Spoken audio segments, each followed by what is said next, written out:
Good morning, everyone, and welcome back to Backlog Banter. I am Tucker Hazel, and this is my highly anticipated co-host, Abram Buhner, and today we are here to talk about the highly anticipated game, Pokemon Legends Arceus. It is finally in our hands. We have played, I probably played too much of it, but we're here to give you sort of our base level thoughts a weekend into playing the game and how we feel the game is shaping up as we're progressing through it. But Abram, so happy to have you here. Oh my God, it's beautiful to see your radiant face, rosy cheeks, supple bottom. Abram Buhner. That's a poem. Now, Tucker, I appreciate a nice ode in the morning, but I think we ought to give an ode to the audience about how they can interact with Backlog Banter. If they want to subscribe to the channel, they can click that button. If they want to join the Discord, they can click the link at the top of the description. Yep. They can ring the bell. They can click the like. They can click the dislike. Fuck it. We won't see it. Actually, we will, but you won't. Yeah. We still see them in the back end, but it makes our Mario hoax. We want to see you in our back end, everyone. But Tucker, I have played, I think, about 6.5 hours Legends Arceus. Where are you? Child's play. I played about 12 hours. I've been on that 5.5 hours a day sort of grind, Sure. I've been on that not only playing Pokemon all weekend grind, unfortunately, because I wish I could have been playing more, because ultimately, Tucker, here's my thoughts on Legends Arceus so far. Great. I really, really, really love the game. I think it's both more than I could have possibly expected, but in some areas it's also a lot less. And I want to talk about that. Sure. I feel like actually, as I was walking over here, I was conceptualizing my thoughts in this respect. Sure.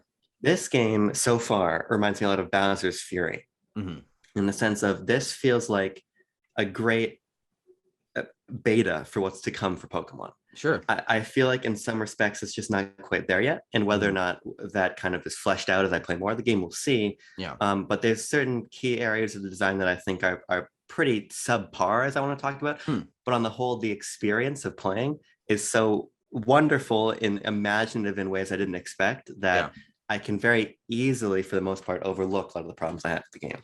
Yeah, it's interesting because it's clear that this is something very different from Pokemon. That's obvious. No one's going to argue about that. And I think it being this different is exactly its strength. It takes what we want Pokemon to do and polishes it up a ton and transforms it into something a lot more interesting, frankly, for the franchise. And from that regard, this is pretty much anything I could have wanted.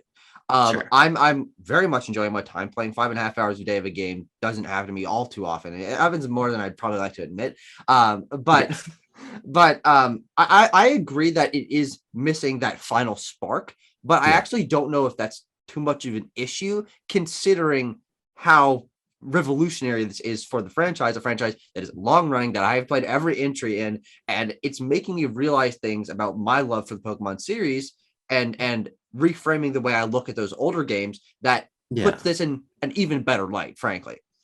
Yeah, no, this is certainly the most fun I've had playing Pokemon probably since X and Y came out, I would say. I can't help but feel like they could have given us more. This game could have come out in November, and it could have been more polished, and it could have... I totally agree. Yes. It could have addressed a lot of the issues I have, but I think we should probably start with those core innovations. Yeah. And I think the thing that I noticed immediately was just having that lowered camera, having control of my environment to walk around and explore and watch the Pokemon interact with each other. Immediately, I was hooked by just that. Yeah, I mean, it's something that's very different. Not peering down from above on the Pokemon world. This is a lot. It's more immersive, obviously, to walk around in, but because of that camera, primarily, obviously, these are more detailed environments, more open environments, more natural environments. Than the previous games. Right. Not saying that they are detailed environments, as we'll get to. But the camera is certainly a big factor to that. And the fact that we are now playing Pokemon game for 95% of the way there, like a modern open world game, which is something that I get, obviously you expect from this game, reinventing the franchise so much. But again, as I'm saying, I think it'll be sort of my thesis statement here is like, man, this already makes Sword and Shield look antiquated in some ways. Yeah, it's funny. I think clearly in the areas of the wild area and such, it obviously does. But I think here's the thing. I think the mechanics are fantastic, but I feel like the things you do with the mechanics don't always live up to that hope. Sure. Is what I would say, because I really saw very little of this game pre-release, frankly. Mhm. So when I started playing and I was like, what the fuck? I can throw out a Pokemon and they'll go collect like apricorns from a tree for me, or they'll get tumble seeds and things. I can just throw them out and look at them and talk to them. Like, that's all great. But I feel like the Pokemon Company and Game Freak did a great job building a foundation that's not quite being paid off for me in a couple of key respects. So, like, for instance, it's so fun that I can have the Pokemon gather EXP through other means, by like destroying these rocks, Yeah. by knocking down the trees, by like breaking big boulders to clear new entryways to new areas. That's all great, but it's completely interchangeable. Any Pokemon Sure. can do any of that stuff. Yeah. And so I feel like in my 6 hours, I'm being exposed to so many design ideas that are needed to make it feel more like the traditional open world game we've come to expect with that Pokemon spin. But I don't feel like that Pokemon spin quite goes far enough to make me really latch on to my Pokemon. I think that's the biggest issue I have with this game so far, is I feel disconnected from my Pokemon. Yeah, and I do agree with that, but frankly, I feel like that's part of the game's strong suit because it frames the player and the world's connection to Pokemon a lot differently. This isn't you bonding with your team and taking your hero's journey through the world. You are a animal researcher and you are exploring the world and constantly swapping in and out Pokemon and constantly catching more and more and more Pokemon and repeating catching Pokemon and all that stuff. It places the emphasis more on the world and variety of Pokemon than your team. And I think that's actually very important because one of the strongest aspects of this game is changing the emphasis from trainer battles to the world of Pokemon, the creatures of Pokemon. As I said, catching a bunch of them that does in a roundabout way take the emphasis off you bonding with your team, but I can't really see a way in which to a certain extent that is alleviated by different design, because I feel like they so strongly wanted to lean into a different area to make this game stand out, to capture a different element of why the Pokemon world is engaging. Yeah, no, I agree. And it's speaking to the part that I love, which has always been the post game of filling out a Pokedex, right? Yes. And I think they do a nice job. And now it's just the game. Yes, now it is just the game. And it does a great job introducing a lot of fun Pokemon. Of course, I'm not sure I've seen any Hisuian forms yet. Well, I guess I've seen Cleavor, right? But you mean the new evolutions, like the new evolutions, the new forms, all of the sort of the stuff that I've seen spoiled for me on Twitter. Basically, I haven't seen any of that stuff. But I've been continually surprised to just see Pokemon that, like, seeing a fucking Carnivine show up is fun. Seeing just weird Carnivine was in Gen 4, like that's where it started. So yeah, but it's fun to see all these Pokemon back and see them in their own environments. Because like I wouldn't care about a Carnivine if it just pops out of the grass, right? Yeah. But I walk into the area and he's like floating amongst the trees. I'm like, oh shit, there's Carnivine. Yeah. Or here 100%. Comes big Snorlax lumbering around. It takes these familiar Pokemon and recontextualizes them in ways that I wouldn't expect before. And that's really fun. I just feel like I just want to care about my team more, because I feel like what's interesting is the game, in my opinion, is too streamlined because the battling and catching is phenomenal. How you're always on the move. You can be catching and you can be even moving in battles, even though it basically doesn't matter. It's a nice little detail. But I don't like that your team basically is shafted as a result. So they level up. So happy we don't have you posted the tweet in the Discord about the big, the flourish of music as the battle begins and then all the stat screens at the end. But I don't like that they just like get moves and then you don't have to teach them right away, or they can evolve and they just don't. I feel like there's ways that they make the gameplay loop so smooth that I lose some of that connection in the process. Like, why doesn't my Pokemon, if like evolution is a natural process, but now my Pokemon can just not do it if it doesn't want to. And I know you could always hit B to cancel an evolution. Yeah. But ultimately it feels like but then you had to press B to cancel evolution every time your Pokemon leveled up. So I think the thing is with these elements, these are things that we personally, and I agree to a certain extent. I'm a Pokemon player. I've been playing Pokemon my entire life. I'm very used to things being the way they were. The idea of a Pokemon leveling up and learning a move and having to learn it immediately and all that stuff it is ingrained in our brain of this is what Pokemon is, not because that's how Pokemon should be, but because of how it's been for literally every game since Red and Blue. The format of battling and leveling up and learning moves and evolving has not changed since 1995. And I do think that it is an important change to recognize that just because things have been a certain way in previous Pokemon games doesn't mean they need to anymore. And losing connection, whatever that necessarily means, person to person, to your team, in favor of a more modern, streamlined experience that drops antiquated structure philosophy, I think it is an important direction for Game Freak to lean, because one of the biggest problems that people always have as Game Freak is they don't take these steps forward. They're stuck in the past. They leave things in that don't necessarily feel like they should be in a 2019 game, a 2017 game, whatever. But this finally strips back and takes a look at what Pokemon is and says, no, this can be done better, and frankly should be done better in the context of a more open game, of one that is more focused on your player agency, on your exploration, on your connection to the world, not hiding the world behind menu screens every time you finish a battle or your Pokemon learns a move, and putting the agency on you as a trainer to customize your team in the way you see fit. I think it is certainly a benefit for this game. I don't think my problem is that this is how it's been. I just think that's the way it should have been, because my problem is, on the whole, I agree with you. I think obviously the changes to catching. I want to talk about battling, because I don't think battling really feels right in this game, as I want to touch on. But I think that the changes to the catching and making the world more open and everything is fantastic. Yeah.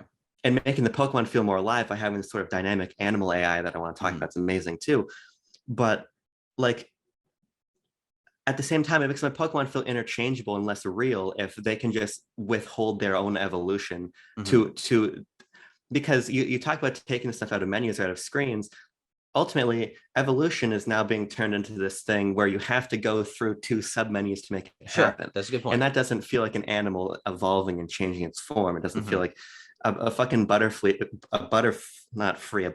in real life doesn't have to menu to go into its chrysalis, right? Or even like having my Drifloon being able to smash a boulder as well as like my B-Barrel does. Sure. For as poor of a system as HMs were, there was a reason that B-Barrel could learn Rock Smash and Drifloon couldn't, and I feel like in those areas we lose some of that connection to our Pokemon and sort of some of the individuality among them, which is a shame, mostly because that sense of liveliness of the Pokemon is better than it's ever been. And that's why I have such a problem with like team composition, because when I'm in the world, because here's the thing, Tucker, I have defeated Cleavor. Honestly, I have no fucking idea what I'm supposed to do next. I'm supposed to go investigate like the new Ursa ring, like whatever the Ursaluna,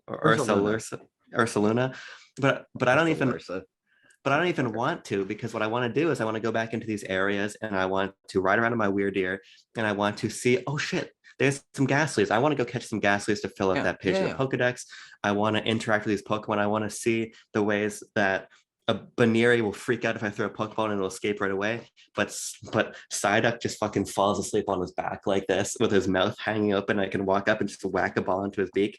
Like that stuff makes the Pokemon, it like brings their personality to a brand new level. And that's the core of why I love the game, and just why I feel disappointed by how some aspects don't quite live up to that. Yeah, it's interesting where they choose to draw the line on certain things. And I do think that for better or for worse, wherever, individually we all fall on this, they did push the line farther, obviously, than they ever have. And that does come with, leaving some players behind or confusing things, changing things, maybe a little too much, whatever. But I do think that, frankly, as the first time these Pokemon series has ever taken a quote unquote step too far, it's important. I think that all these changes are revolutionary, but I see them as beneficial, and maybe it's something they reel back in the next game. Maybe it's something that they realize, oh, okay, people aren't really gravitating towards this aspect. We can change it. We can mesh it in a different way. But the fact that they are willing to take steps away from what the series has been in even these small ways that lifelong players such as yourself are, granularly picking apart, because that's what we do as Pokemon fans. As Pokemon fans, we whine about changes made to Pokemon. That's our job. That's what we're born to do. But the open world and the fluidity of connecting with the Pokemon world is is this game's strongest suit, I think, bar none. The controls of how everything's mapped to your controller and how you can dodge roll and switch between your Pokemon and your Pokeballs, and you can throw a berry and you can sneak in the grass, and all these things are mapped so well that there's no stop in the flow of how you are progressing through this world, engaging with the battles, engaging with the Pokemon, collecting some berries, doing whatever. And that's why I'm finding this game very hard to put down, because there's very little put in front of you that you need to do / don't need to do. They take so much emphasis away from completing a story or from helping a certain character or completing this certain thing, that you're given free reign to be the member of the Survey Corps that your character is. And I find that to be a really fascinating and fresh change of pace, in that you can say, hey, Ursaluna's losing its fucking mind. You need to go help it. And you're like, no, I don't. I need to go fucking catch Ghastlies and fuck around with Psyduck. And that's really freeing. Yeah. This is what Pokemon, to me, lost when we got into particularly Gen 7. Sure. Gen 7 was, I know this is a huge point of disagreement for us, but I think like Black and White 1 and then Gen 7 were so story heavy that it turned me off to an extent, even though I really do love Gen 5. And Gen 7, I'm whatever on. I actually want to replay it sometime this year. It's one of my, because I have never played Ultra Sun, Ultraman, but that's digression. The point is, the strongest Pokemon stories for me were the ones that centralized your adventure. And this is basically just only your adventure. Now there's a narrative here, and I feel like it's probably best safe to talk about in the review, but we can touch on it here, of course. But it really is like, the mission is the Pokedex. All of this nonsense with like whatever the fuck Sinnoh really is, even though it's probably just Dialga and Palkia, all of that stuff is sort of icing, and that's sort of the propulsion agent. It's the destroy Ganon of this game. But really, the story for me was fighting for my fucking life against like a Hippowdon, so I could catch him and use them to try to catch the Snorlax, which I've still failed to do at this point in the game. Because it's twice my level, but I'm just a stubborn motherfucker, so I'm gonna do it. But that's the narrative for me, and that's fun, because these sorts of emergent moments are how I think games tell their stories best, and how I always connected most to Pokemon stories before. My favorite moments of Pokemon were, I'm out of items in my bag, I'm halfway through a route, I have to make it, I don't want to black out, right? And this entire game is those moments. That's how it tells its story. So I think that's really cool. Yeah, although one of the interesting things about this game is there's no running out of items in this game.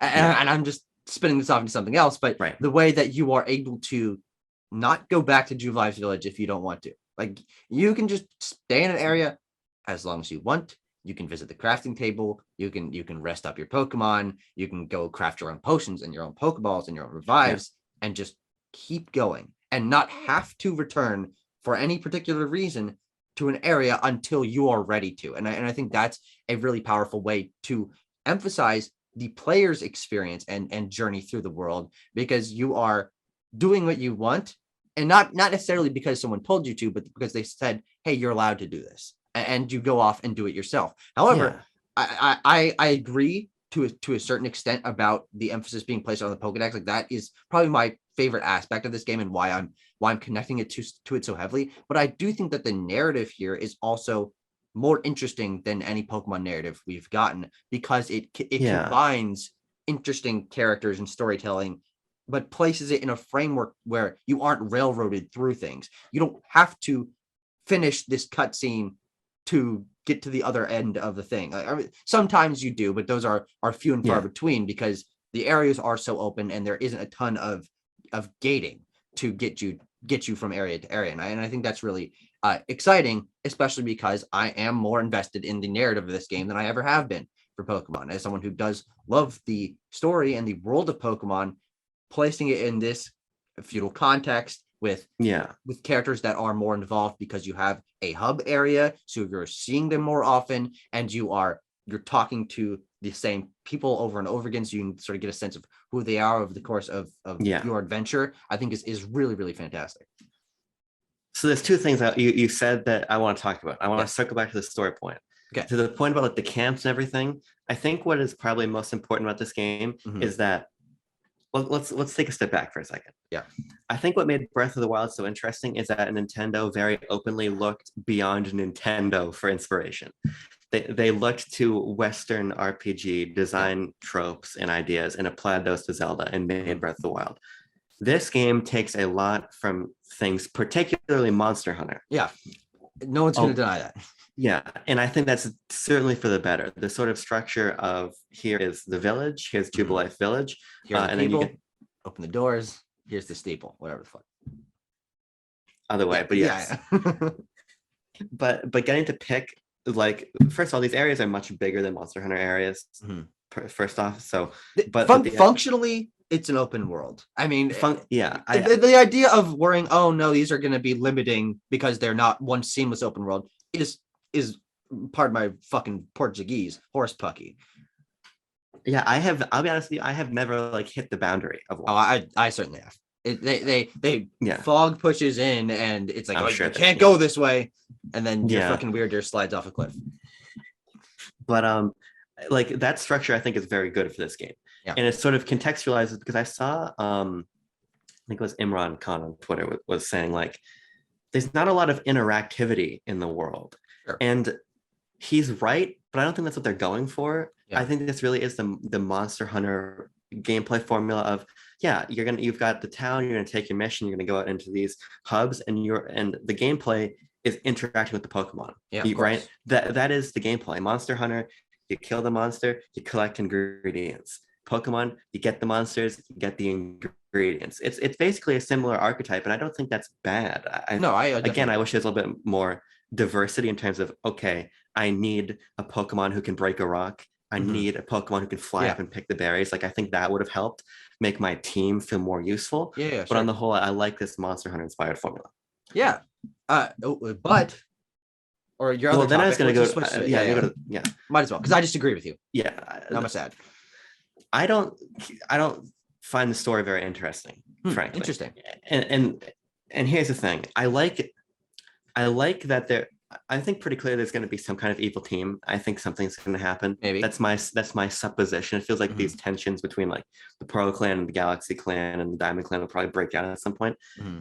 But my problem with this game's story is it introduces so many fucking crazy characters that I feel like I don't know who any of them are other than Akari and Lavington and Silene.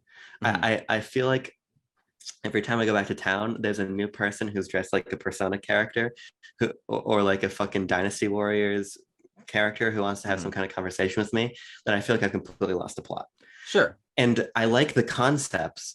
And perhaps we're early on. From what I understand, this game is kind of long, actually. Yeah. So perhaps by the time I put in twice as much time, 4 times as much time, I'll understand who these characters are and care more about them. But right now, I feel like I come back to town and there's like a new person whose hair is like a kind of a different color, who's dressed as like a court jester, who wants to like fucking. This is not a real character that he's describing, by the way, but I understand the sentiment. And here's just gets overbearing. I think I understand that. Yeah. But I don't think it's a problem I think it's only going to be a problem for you for the first 5 hours that you've played, because I've already reached a point where, for the most part, I've stopped seeing new people. They're sprinkled in occasionally. As I reach a new area, there will be a new person, and then I'm introduced to, this is their story. This is why I'm in this area. This is why I'm helping them. But the influx of new characters, I think, is just to establish the dynamic of the world so that it can be fleshed out as you progress through the story. And so I think it's a good thing that they did this, because one of my biggest problems with Persona 5, having completed the game quite a few years ago, is that there's a imbalance in how much you can connect to the characters, because they're introduced at drastically different places through the game. So when I'm getting fucking Haru on my team 70 hours into the game, I only have 15 hours left. I'm like, I don't care about her, because I've just met her and I'm like 80% of the way through the game. I think front loading all the characters, getting you used to their name and their visual appearance and a hint of their personality and how they fit into the structure of Hisui and which team they're from and all that stuff is important for establishing that, if you want to delve into all these stories and the requests and the missions and figure out what's going on, which I personally have found myself quite gravitated to, because I do think that these characters are placed in a much stronger context and with much stronger writing and identity than any other previous Pokemon characters. Pokemon characters, for the most part, you see them once or twice, they are scripted to be in the game. Right. And they're in their one place. that they are in the game. But in this, people are traveling around, you are meeting them in different contexts. There are always different combinations of people interacting, which allows you to get a different sense of their personality and who they're meeting. And I think that is allowing me to connect to this cast a lot stronger. Like, I love a lot of Pokemon characters. I think Gen 7 is what the gen that does it best in terms of fleshing out a cast of characters that know each other and have their roles in the world, and in Gen 5 to a certain extent as well. But this, I think, does it even better because it is not held back by the Pokemon formula being very restrictive into, for the most part, being your journey and basically ignoring everyone else. Gen 8 bugs the fuck out of me because of that. Hop and Leon being really the only exceptions, Barney and Mead as well. Barney and Mead. But in that you never get to really talk to the characters or get to know anyone or know their role, because you go beat the gym and you're fucking out of there, and you're running down the wild area, you're going down the route, and you'll never see that fucking town again. But this has such a different structure that there's a cohesion to these characters and their relation to you and the relation to the world. Yeah, it's better than the Pokemon games, but I just think that we're now getting into a point. I think Derek Bittner said this on Twitter, which I think is really astute, of now you can compare Pokemon to things that aren't Pokemon, right?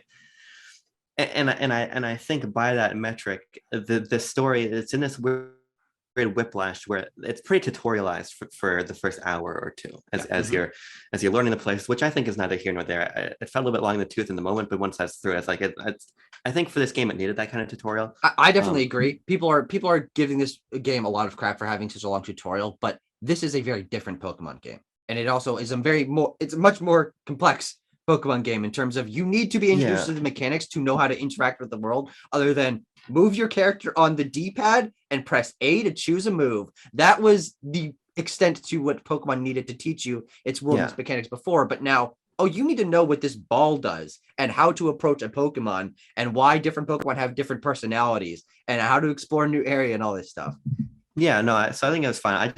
I just don't necessarily think that front loading all this shit, especially when there's no voice acting in the game, really does much for me. Yes, that is certainly. I'm just beating my way through text. I'm like, okay, so you're from the Pearl clan. Okay, I'll try to remember that. But then here's the Diamond clan. But I get that they have a conflict. But now I'm going to go over here. Now here's a warden. But what's really a warden? By the time I reach the credits, I suppose that I'll understand Hisui in a way where that becomes less of an issue.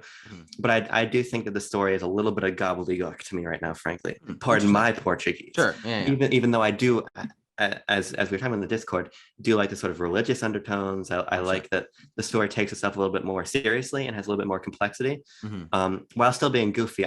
I love how many times the camera cuts to a character going. Yeah, a lot of really reaction shots in this game, which it's very almost never gotten in a Pokemon game before. Yeah. So there's two other main things I want to talk about. Yeah. I want to talk about. Actually, I wanted to shout out the crafting system. I'm usually not a huge crafting enjoyer. For me, crafting is best when it is a passive and simple but engaging system. So Breath of the Wild's cooking is my favorite crafting system. This, I think, is equally good because it's really usable. Yeah. So I like the craft system. Also not overbearing at all. Definitely not. If you're running through the world and smashing all the tumblestones and apricorn trees that you see, which I do for the most part, and then you run out of Pokeballs, you're like, oh, I'll just go to my menu and craft 50 of them, and I won't have to look at this fucking menu for another hour. Yeah, that's a great example of how the streamlining is so effective. Because I think of a game like Horizon Zero Dawn, which gives you a lot of crafting materials for arrows because you need them, but ultimately it becomes very tiring to have Aloy go and fucking pick up sticks all the time. Yeah. But when I can be running through the world and I just toss out my Duat to go get those apricorns for me, then he runs back to me, makes it so easy to always have the resources I need. 100%. I want to talk about battling and I want to talk about the Pokedex. Sure. Okay. And I feel like I have a stern finger wag for both, but I'll see how I feel once we've reached the review. Sure. I think battling makes a lot less sense than it used to. Okay. In what kind of context? I think that the strong and agile styles, I get what they're doing, but I feel like the entire speed system of this battle system is weird. Sure. I don't really like how, again, this is another way that I feel like my team are less important. Sure, with a higher speed stat, I'm going to be able to outspeed, but ultimately there's now a turn order here, which is a fine change to battling, but I feel like a lot of the nuance of Pokemon's battles has been stripped out here by having a turn order, by losing abilities, by losing held items. Now, naturally, the focus on battling is not anywhere near what it used to be. Mhm. But in the times that I find myself in a trainer battle, I feel like it's laughable. Sure. And then the wild encounters, I think those battles are a lot better because people hit fucking hard in this game. Yeah. You get slapped, you get the shit slapped out of you, which I like. My but Pokemon are fainting fucking constantly.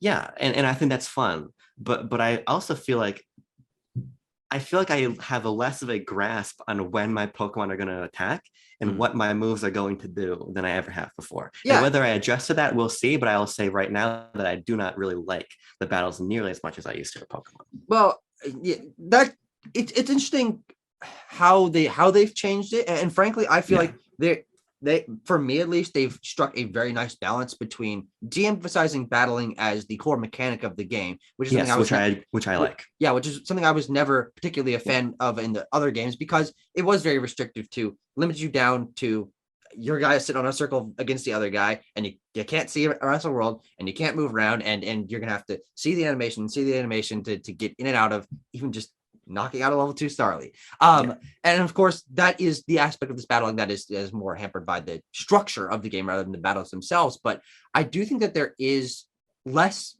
changes to the battling system than it might seem, because I found myself just being like, okay, these are a different emphasis of battles.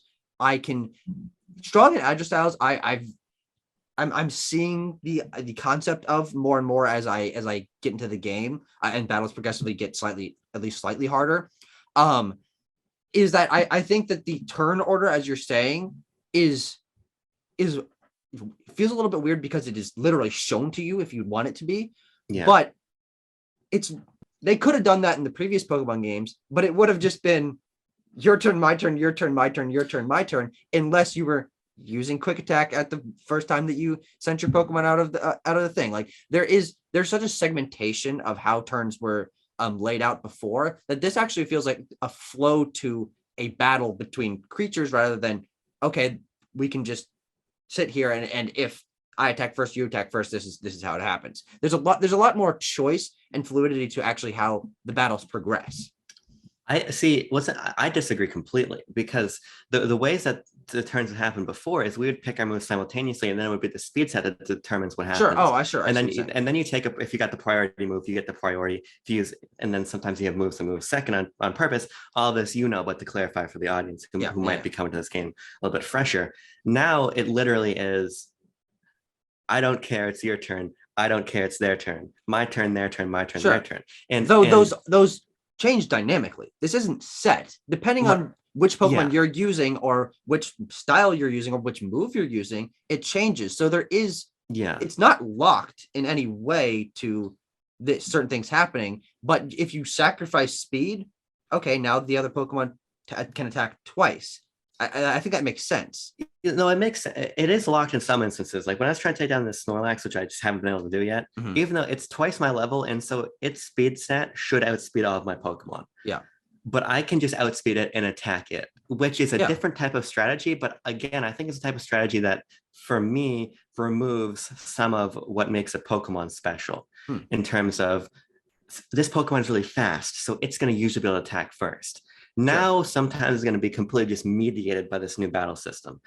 And whether or not I come to appreciate it more as we go is in the air. Yeah, of course. I agree with you. Of course, I love being able to throw out a Pokemon and it just lands in the overworld and you fight. Is awesome, except for when they clearly didn't think through what happens if the Pokemon you're fighting is in the grass, then you're just fighting something in the grass, which is more of just like a visual annoyance than anything. But again, it's like, if this game came out in November, it could be a lot more polished than it is now, type of deal. But I like that. I like you can move in battle. There is a fluidity and a dynamic nature here that we've never had before. Yeah. But I feel like on a mechanical level, it might be losing something for me. Emphasis on might, because we'll see. 7 hours, but the Pokedex is the last thing I want to talk about. Okay. And then I guess we'll just save our discussion. There's not really much discussion to be had on the visuals. Which is interesting because that's the biggest contention about this game. If we want to just do it, I think the game is below par. I think the game is visually below par, and I think it's unacceptable for a company of Game Freak scale. Yeah, and it will reflect in my review. Yeah. is what I'll say there. I should have noted at the beginning, I got the game for free from Nintendo. I'm reviewing it for Ninty Fresh. I was supposed to put a little disclaimer. I'll just drop it in the description so people know. But no one reads the description. Yeah, but or more people will be joining our Discord. Yeah, but I will be reviewing the game both here and for Ninty Fresh. I got a code on the release date, so I was supposed to say that. But the Pokedex, I feel like the Pokedex has 1 foot in like awesome research stuff and 1 foot in new Pokemon stat horse shit. Sure. In what way? In the sense that I feel like it's really repetitive. I feel like I don't want to catch 14 Starlies to fill it out. Now I get the idea. What I really like is, in a detail I didn't notice at first, is the Pokedex pages begin blank, but as you do more of the tasks, like it fills in their nickname or it fills in their size or their height. Like favorite food, stuff like that. Yeah, I totally get the concept of we need to catch a lot of these Starlies to research them. Yeah. But also it's like, it's not fun to catch 14 Starlies. Now I'm sure when I go back through and I'm just using feather balls and just whipping them at a distance and catching them, it's going to be totally fine. And I like the idea of, hey, I need to defeat them with a certain type of move. I need to see them use a certain type of move.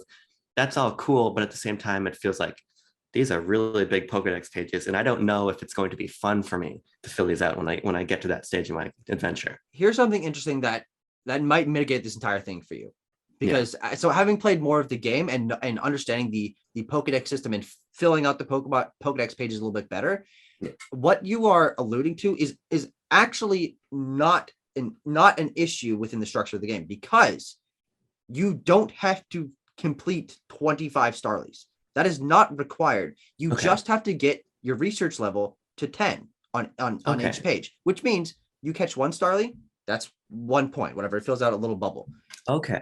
You don't have to do any of the rest of them. You can fill out the rest of the 10 points by defeating more, by seeing them use quick attack, by feeding them berries, whatever. There's a very strong degree of choice in how you prefer to tackle filling out a Pokemon's page that you can ignore whichever ones you are not a fan of. I've never completed, like I have not caught 50 fucking Bidoofs to complete like 100% its page. But I've completed Bidoof's Pokedex entry. I can go up to someone who wants to see the Pokedex entry for Bidoof, and I can say, here's the Pokedex entry for Bidoof. I have completed it. You can read as much as you want.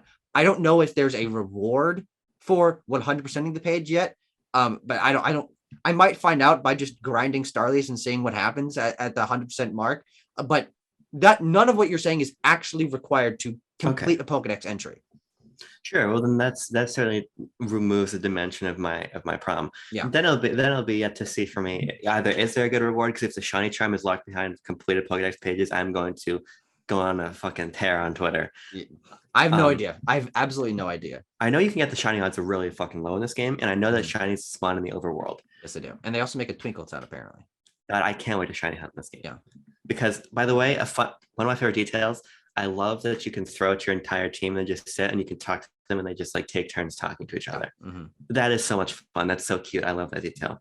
There's a lot of charming detail in this game that I'm really excited to gravitate towards as I play more and more of the game. One of my favorite small details is how Jubilife Village is evolving over the course of the game. New buildings being built, new people showing up, taking up permanent residence in the village, and that changing slightly the dynamic of how you approach the village. But also, if you complete a side quest that involves a person wanting a Pokemon, they keep that Pokemon, and it sits there by their house, and that's just their friend that you have helped them adapt and get used to having Pokemon in their lives, which is just such an interesting twist on how just nonchalant people are about the existence of Pokemon in quote unquote modern Pokemon games, Pokemon games that take place in the time that they have before this.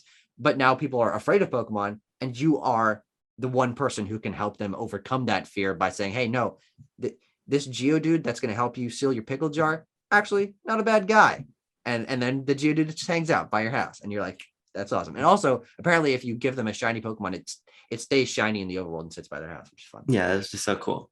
I like the requests. I need to do more of them. I feel like I'll be curious to see if there's more engaged ones. I think what's here now is totally fine. But if there's a couple more major ones sprinkled in the way, there's like very basic side quests in Zelda, but then there's also what's the name of the village?